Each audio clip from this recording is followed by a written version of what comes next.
ਮਾਂ ਕਹਿੰਦੀ ਸੀ ਭੈਣ ਭਰਾ ਨਹੀਂ ਛੱਡੇ ਜਾਂਦੇ।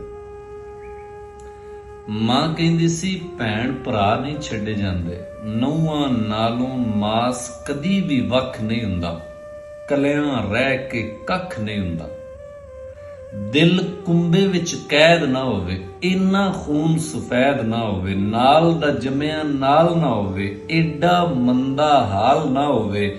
ਰੋਟੀ ਦੇ ਵਿੱਚ ਸੀਰ ਨਾ ਹੋਵੇ, ਸੱਕੇ ਦੇ ਤਨ ਲੀਰ ਨਾ ਹੋਵੇ। ਖਿੱਚ ਨਾ ਹੋਵੇ, ਸਾਂਝ ਨਾ ਹੋਵੇ, ਜੀਵਨ ਇੰਨਾ ਬਾਂਝ ਨਾ ਹੋਵੇ।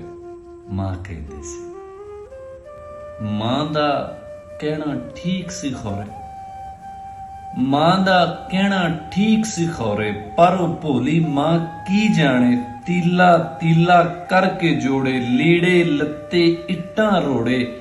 ਕਿੰਜ ਗਲੇਡੂ ਭਰ ਛੱਡਦੇ ਨੇ, ਖੇਰੂ ਖੇਰੂ ਕਰ ਛੱਡਦੇ ਨੇ, ਖੇਰੂ ਖੇਰੂ ਕਰ ਛੱਡਦੇ ਨੇ। ਮਾਂ ਕਹਿੰਦੀ ਸੀ।